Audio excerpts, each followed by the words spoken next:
வணக்கம், நான் உங்க டாக்டர் ஆஷா லெனின் பேசுறேன்.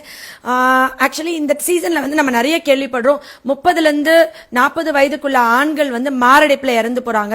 ஹார்ட் அட்டாக்னு கேட்டோம்னா அதிர்ச்சியிலிருந்து மீள மாட்டேங்கிறோம். அது செலிபிரிட்டிஸ்னும் போது ஈஸியா வந்து மக்கள் மனசுல போய் ரீச் ஆகுது.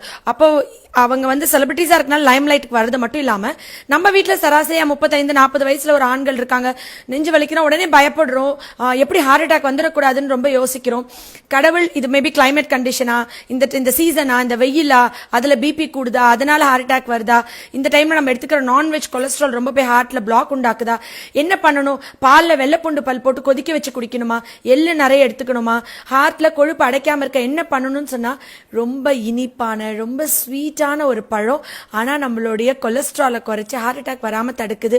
இந்த சீசன்ல இளநீ நொங்கு சாப்பிடுறது எவ்வளவு முக்கியமோ அதே அளவுக்கு முக்கியம் நீங்க இந்த பலாப்பழம் சாப்பிடுறது. பலாப்பழம் அவ்வளோ முக்கியமா? இளநீ நுங்க அளவுக்கு இது என்ன பண்ணுது அப்படின்னா, இருக்கிற பழங்கள்லயே இது வந்து த குவீன் ஆஃப் ஃப்ரூட்ஸ் நான் சொல்லணும்.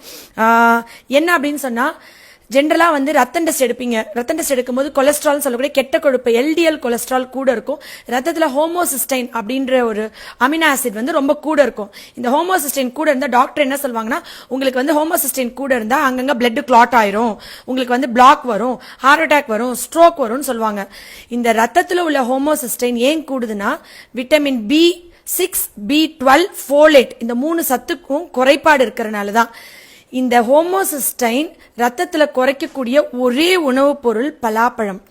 பலாப்பழம் சாப்பிட்டா ரத்தத்துல உள்ள ஹோமோசிஸ்டைன் குறைஞ்சு, அண்ட் இதுல B6, B12 ஆப்வியஸா ரொம்ப கூட இருக்கு. விட்டமின் சி நிறைய இருக்கு. விட்டமின் சினாவே நம்ம புளிப்பு ஐட்டம், லெமன் அந்த மாதிரி தான் யோசிப்போம். கொடுக்காப்புளிக்கு அப்புறம் இனிப்பான பழங்கள்ல பலாப்பழத்துல விட்டமின் சி அதிகமா இருக்கு. இந்த பலாப்பழம் சாப்பிடும் போது ரத்தத்துல ஹோமோசிஸ்டைன் குறையறது இல்லாம பொட்டாசியம் இதுல நிறைய இருக்கிறதுனால பிபி குறையுது. எல்டிஎல்னு சொல்லக்கூடிய லோ டென்சிட்டி லிப்போப்ரோட்டீன், அதாவது அந்த கொலஸ்ட்ரால் என்னன்னா, ஆப்பிள் மேல வேக்ஸ் தருவாங்க நம்ம கேள்விப்பட்டிருப்போம். மெழுகு மாதிரி இருக்கும். ரத்த குழாய்கள் அப்படியே மெழுகு மாதிரி பிசுக்கு பிசுக்குன்னு இந்த கொழுப்பு போய் ஒவ்வொரு உறுப்புகளையும் படிஞ்சு அந்த ரத்த குழாய்கள்ல படிஞ்சு அடைப்பு ஏற்படுதுல. இது என்ன பண்ணும், போய் ஒவ்வொன்றையும் கொட்டி அந்த ரத்த குழாய்களை ஃபுல்லா சுத்தம் பண்ணி கையால் இப்படி கிளீன் பண்ற மாதிரி கிளீன் பண்ணி லிவருக்கு கொண்டு வந்து எல்லா கெட்ட கொழுப்பையும் சேர்த்திரும், அது அங்கிருந்து வெளியேற்றிரும். ஸோ பலாப்பழம் சாப்பிட்டா ஹார்ட் அட்டாக் வராது, கொலஸ்ட்ரால் குறையும், ஸ்ட்ரோக் வராது. நீங்க பால்ல வெள்ளைப்பூண்டு பல் கொதிக்க வச்சு குடிச்சா கூட வேர்வை நாற்றம் வரும், இல்ல உங்களுக்கு வந்துட்டு அல்சர் வரலாம், எல்லாமே வரலாம். பட் பலாப்பழம் நம்மளுக்கு இது வந்து நேற்று நான் படிக்க ஆரம்பிச்சதுக்கு அப்புறம் ஒரு மாதமா இதை பத்தி நான் ஆய்வு, ஏன்னா பலாப்பழம் சீசன் ஆரம்பிச்சு ஆல்மோஸ்ட் பிப்ரவரில இருந்தே ஸ்டார்ட் ஆயிடுச்சு. பட் இன்னும் 2 மாசம் தான் இருக்கு. நான் கடைசி நேரத்தில் இந்த வீடியோ போடுறேன்னு நினைக்காதீங்க. 3 மாதங்கள் நான் அவ்வளோ ஜேர்னல்ஸ் அவ்வளோ புக்ஸ் எடுத்து படிச்சேன். அமெரிக்கன் ஹார்ட் ஃபவுண்டேஷன்ல வந்துட்டு ஜாக் ஃப்ரூட் சாப்பிட்டால், இந்த பழங்கள் சாப்பிட்டா பிபி குறைஞ்சி கொலஸ்ட்ரால் இல்லாம ஆயிட்டு, கெட்ட கொழுப்பு இல்லாம ஆயி நல்ல கொழுப்பு கூடி ஹார்ட் அட்டாக் ஹார்ட் அட்டாக் ஸ்ட்ரோக்கும் வராதுன்னு சொல்லியிருக்காங்க. இது மட்டும் தானா அப்படின்னு பாத்தீங்கன்னாக்கா, சில பழங்கள் வந்து சாப்பிட்டா சர்க்கரை கூடும், சில பழங்கள் சாப்பிட்டா சர்க்கரை குறையும். அதாவது ஒரு பழத்தோட கிளைசிமிக் இண்டெக்ஸ் வச்சுதான் அந்த பழம் வந்து சர்க்கரை வியாதி வருமா வராதான்னு சொல்லலாம். சில பழங்கள் கிளைசிமிக் இண்டெக்ஸ் கூட இருக்கும், சிலதுக்கு கிளைசிமிக் இண்டெக்ஸ் குறைய இருக்கும். ஆனா பலாப்பழத்துக்கு கிளைசிமிக் இண்டெக்ஸ் நியூட்ரல். இது சாப்பிட்டா சர்க்கரை கூடவும் செய்யாது, குறையவும் செய்யாது. இது சாப்பிட்டா உங்களுக்கு ஆரோக்கியத்துக்கு நல்லது. ஏன் அப்படி சொல்றேன்னா, சர்க்கரை வியாதிக்காரங்க, கிட்னி ஃபெயிலியர் பேஷண்ட்ஸ் மட்டும் தான் பலாப்பழம் சாப்பிடக்கூடாது. ஏன்னா இதுல பொட்டாசியம் நிறைய இருக்கு. அவங்கள தவிர மித்த எல்லாரும் பலாப்பழத்தை நிறைய சாப்பிடலாம்.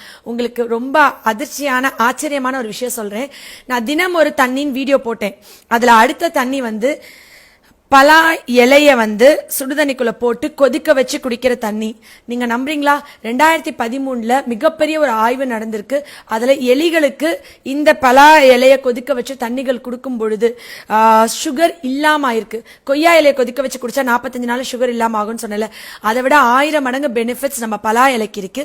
இந்த பலா இலைய வந்துட்டு சர்க்கரை வியாதி உள்ள 20 பேர் டயட்ல இருக்க சொல்லி, எக்ஸசைஸ் பண்ண சொல்லி, சாப்பாடு கண்ட்ரோல் பண்ணி செக் பண்ணிருக்காங்க. 20 பேருக்கு இந்த தண்ணி மட்டும் கொடுத்துட்டு என்ன வேணா சாப்பிட்டுக்கலாம், எப்படி வேணா இருந்துக்கலாம், எக்ஸசைஸ் பண்ணாம செக் பண்ணிருக்காங்க. இந்த பலாயில தண்ணி குடிச்ச 20 பேருக்கு சர்க்கரை இல்லாம ரத்தத்துல இன்சுலின் அளவு கூடி இருக்கு. எப்படி ஆக்ட் பண்ணுதுன்னு ஆய்வு பண்ணும் போது நான் ரொம்ப அதிர்ச்சி ஆயிட்டேன். என்னன்னா இது கணையத்துல போய் கணையத்துல இருக்கிற செல்கள் அழியாம தடுத்து it stops destruction of pancreatic cells.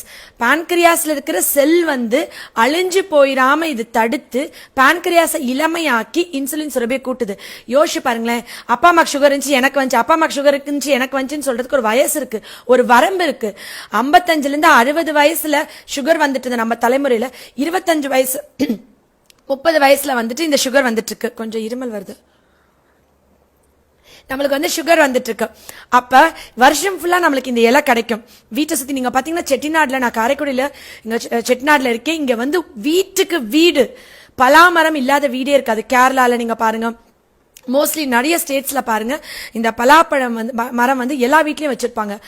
நம்ம இளமையா வாழ்றதுக்கு சித்தர்கள் பல வழிகளை காமிச்சிருப்பாங்க. ஆனா அவங்க முக்கணிகள்ல ஒரு கனிகளா மா பலா வாழைன்னு ஒரு கனியை வச்சிருக்காங்க. அந்த முக்கணிகளும் கிடைக்கக்கூடிய சீசன் இது. இந்த சீசன்ல மாம்பழம் கிடைக்கும், பலாப்பழம் கிடைக்கும், வாழைப்பழம் கிடைக்கும். அந்த முக்கணிகள்ல ஒரு பழமா பலா வச்சு ரொம்ப ஒதுக்கப்பட்டு சாப்பிட்டா வயிறு வலி வந்துடும், வாய்வு அது இதுன்னு சொல்லி நம்ம உணவுல ரொம்ப கம்மியா எடுக்கிற பழம் இது. ஆனால் நம்ம எடுக்க வேண்டிய ஒரு பழம், நம்மள சுத்தி இருக்கிற ஒரு அமிர்தம் இது. இது எடுக்கும் பொழுது நம்ம பான்கிரியாஸ் அழியாம தடுக்குது. கணையம் அழிஞ்சு போறதுனால தான் இன்சுலின் டிபெண்டன்ட் டயபெட்டிஸ் ஆறாங்க. எல்லாருமே இன்சுலின் ஊசி போடுற நிலைமையாவது. 4 வயது 5 வயதுல இருக்க மாசமா இருக்கவங்க கூட இந்த தண்ணி வாரத்துல ஒரு நாள் குடிக்கலாம். அண்ட் குழந்தை பிறந்த அப்புறம் குடிக்கலாம். உங்க குழந்தைங்க நம்ம 7 நாளைக்கு 7 தண்ணி இருக்குல்ல, அதுல ஒரு தண்ணி இது. நீங்க அந்த தண்ணி குடிக்கும் போது உங்க குழந்தைங்களுக்கு டைப் 1 மற்றும் டைப் 2 டயபெட்டிஸ் வராது. பான்கிரியாஸ் செல்ஸ் அழியாது, இளமையா இருக்கலாம். என்கிட்ட எல்லாரும் கேட்டே இருந்தீங்க, 2 வருஷத்துக்கு முன்னாடி இருந்த உங்க ஃபேஸுக்கும் இப்பக்கும் நிறைய மாற்றம் இருக்கே, நீங்க யங்கா தெரியுறீங்க, என்ன பண்றீங்க, ஒர்க் அவுட் பண்றதுனால எக்ஸசைஸ் பண்ணனால ஏதாவது ஃபேஸ்க்கு பேக் போடணும்னு சொன்னேன்.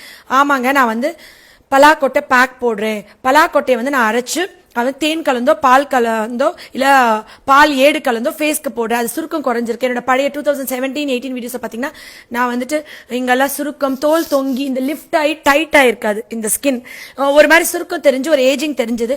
ஆனா இப்ப உண்மையாவே எனக்கே டிஃபரன்ஸ் தெரியுது. நான் வந்துட்டு டெய்லி ஒரு நாள் தவறாம நைட் இந்த பலாக்கொட்டை பேக் போடாம தூங்குறது இல்ல. இந்த 2 வருஷம் இந்த வீட்டுக்கு வந்தப்ப எங்க வீட்டுக்கு பின்னாடி ஒரு பலாமரம் இருக்கு, இருக்கேன்னு சொல்லிட்டு யூஸ் பண்ண ஆரம்பிச்சேன். சத்தியமா இதுக்கு இவ்ளோ பயன் இருக்குமா? அதுவும் நான் படிக்க நேற்று ராத்திரி எப்படா பொழுது வீடியோ, எப்படா இந்த வீடியோ போடுவோன்ற அளவுக்கு ஆயிருச்சு. ஒவ்வொரு விஷயமும் எனக்கு அவ்வளோ ஒரு ஆச்சரியத்தை கொடுத்துச்சு. சரி, இந்த பலாப்பழத்தை நான் சாப்பிட்டுட்டு இருக்கும் பொழுது எங்க வீட்டுக்கு ஆக்சுவலி பிரசாத் அண்ணா வந்தாங்க. அவங்க வந்து சொன்னாங்க, தாய்லாந்து நான் போயிருந்தப்போ ஒவ்வொரு வீட்லயும் இந்த பலாப்பழமும் துரியன் பழத்தையும் வச்சு சாப்பிடுவாங்க, ஏன்னா இது கேன்சர் வராதுன்னு சொல்லிட்டு. இது ரொம்ப முக்கியம்பான்னு சொல்லிட்டு ஒரு பாத்திரம் ஃபுல்லா வச்சிருந்தேன். ஆல்மோஸ்ட் பாதி காலி பண்ணி சாப்பிட்டாங்க உட்காந்து. ரொம்ப முக்கியம், பிள்ளைகளை சாப்பிடுங்கன்னு சொல்லிட்டு. அப்படி இது கேன்சர் ஆக்ட் பண்ணுமா? அப்படி என்ன பலாப்பழம் கேன்சர் பண்ணுது அவ்வளவு முக்கியமானு சொன்னா, நான் அடிக்கடி சொல்லிட்டே இருப்பேன்ல, நொங்கு இந்த சீசன்ல கிடைக்கும், நொங்குல வந்து ஆந்தோசைன் ஒரு ஃபைட்டோ கெமிக்கல் இருக்கா, சாப்பிட்டா மார்பக புற்றுநோய் வராதுன்னு. பழங்கள்ல பலாப்பழத்துல மட்டும்தான் நிறைய ஃபைட்டோ கெமிக்கல்ஸ் இருக்கு. அதுவும் வெறும் ஆந்தோசைனன் கிடையாது, இதுல வந்துட்டு பிளாவனாய்ட்ஸ், டானின்ஸ், நிறைய ஃபைட்டோ கெமிக்கல்ஸ் இருக்கு. ஃபைட்டோ கெமிக்கல்ன்றது என்னது, அது என்ன முக்கியம், எப்படி கேன்சர்ல வேலை பார்க்கும் அப்படின்னு பாத்தீங்கன்னாக்க, நம்ம உடம்புல ஃப்ரீ ரேடிக்கல்ஸ் இருக்கும். அதாவது ஃப்ரீ ரேடிக்கல்ஸ்னா, இப்ப நம்ம வீட்டுல ஒரு மரம் இருக்குன்னு வச்சுக்கோங்களேன். இப்ப நம்ம வீட்டுல வந்துட்டு ஒரு மரக்கட்டை இருக்கு, அங்க வந்து ஒரு செல்லுப்பூச்சி இருக்கு. அந்த செல்லுப்பூச்சி இருந்துச்சுன்னா என்ன பண்ணணும்னா, அந்த மரக்கட்டை ஃபுல்லா புத்து மாதிரி கட்டி மரக்கட்டையை ஃபுல்லா தின்னு முடிச்சிடும். அதே மாதிரி நம்ம உடம்புல ஃப்ரீ ரேடிக்கல்ஸ் இருந்தா அது நம்ம உடம்புல இருக்கிற எல்லா நல்ல செல்களையும் டிஷ்யூக்களையும் தின்னு நம்ம உடம்பு அழிச்சிடும். அதுதான் கேன்சர். ஃப்ரீ ரேடிக்கல்ஸ் தான் கேன்சர் வர்றதுக்கு காரணம். இது என்ன பண்ணுமா, இதுல இருக்கிற ஃபைட்டோ கெமிக்கல்ஸ் நம்ம சாப்பிடுற பழங்களை விட, ஆப்பிளை விட, ஆப்ரிகாட்டை விட, வாழைப்பழம் விட, பலாப்பழத்துக்கு நிகர் எந்த பழமும் இல்லைன்னு கூகுள் எல்லா சைட்லயுமே போட்டிருப்பாங்க. நீங்க பலாப்பழத்தை எடுத்து பாருங்க, ஆப்பிளை விட, ஆப்ரிகாட்டை விட, பனானா விட அப்படின்னு சொல்லின்ற வார்த்தை வந்து, ஏன்னா ஆப்பிள் டே கீப்ஸ் டாக்டர் அவேன்னு சொல்லுவோம், ஏன்னா ஆப்பிள் லிவருக்கு நல்லதுன்னு. ஆனா ஆப்பிள் லிவருக்கு தான் நல்லது. பலாப்பழம் வந்து நம்மள இளமையா வச்சுக்க, 150 வயசுலயும் நான் வந்து ஒரு 70 வயசுமா தெரியணும் அப்படின்னு சொன்னா, நான் வந்து 50 வயசுலயும் ஒரு 30 வயசுமா தெரியணும்னு சொன்னா பலாப்பழம் சாப்பிடணும். வெளியே இருக்கிற தோல் சுருக்கம் மட்டும் தான் அப்ளை பண்ணா குறையுதுன்னு கிடையாது, உள்ள இருக்கிற உறுப்புகள் இளமையா இருக்கு. அப்படி இந்த ஃபைட்டோ கெமிக்கல்ஸ் ஃப்ரீ ரேடிக்கல்ஸை மட்டும் தான் தடுத்து இது வந்துட்டு கேன்சர் வராம தடுக்குதா அப்படின்னு பார்த்தா, நான் இந்த விஷயத்த சொன்னா நீங்க ரொம்ப ஆச்சரியப்பட்டுருவீங்க. கேன்சர், இப்ப இதுதான் கேன்சர் செல்னு வச்சுக்கோங்களேன். இப்ப நம்ம மரத்துல இருக்கிற வேர் வந்து தண்ணி போற பாதை ஃபுல்லா வேர் படர்ந்து தண்ணியை உறிஞ்சி வேர் வந்து படர்ந்துட்டே போகும். எங்கெல்லாம் தண்ணி இருக்கோ அதை நோக்கி போகும். இப்ப கேன்சர் செல்ஸ் என்ன பண்ணும்னா, சுத்தி வந்துட்டு ரத்த ஓட்டம் இருக்கிற பகுதிக்கு ஃபுல்லா அப்படி போய் அப்படியே சிலந்தி வலை மாதிரி இது விரிச்சுக்கிட்டே போகும். இந்த பலாப்பழம் நம்ம நிறைய எடுத்துக்கும் பொழுது இந்த கேன்சர் செல் சுத்தி ஒரு புது இரத்த குழாய் கூட உருவாகாம தடுக்குமா. First thing. செகண்ட் திங், இந்த இரத்த குழாய்கள் வர்றது மட்டும் இல்லாம இது காய விட்டு பட்னி போட்டு சாவடிச்சிருமா கேன்சர் செல்ஸை. ஸோ பரம்பரையா கேன்சர் இருக்கு, ஜெனட்டிக்கா கேன்சர் ஃபேமிலியில இருக்கு, இல்ல கேன்சர் எனக்கு ஏற்கனவே இருக்கு அப்படின்னா நான் நிறைய பலாப்பழம் எடுக்கும் பொழுது இதுல ப்ரீபயோட்டிக்ஸ் இருக்கு, அதனால குடல் சம்பந்தமான புற்றுநோய்கள் ஸ்பெசிஃபிக்காவே வராதுன்னு சொல்லுவாங்க. இது வந்துட்டு இந்த கேன்சர் செல்களை சுத்தி வந்துட்டு ரத்த குழாய்கள் குறைக்கிறது இல்லாம இந்த செல்ஸ்க்கு போற ரத்த ஓட்டத்தையும் குறைச்சு இது முழுசா அழிக்குமா. திரும்பின பக்கம்லாம் கேன்சர், பாக்குறவங்க எல்லாருக்கும் கேன்சர்.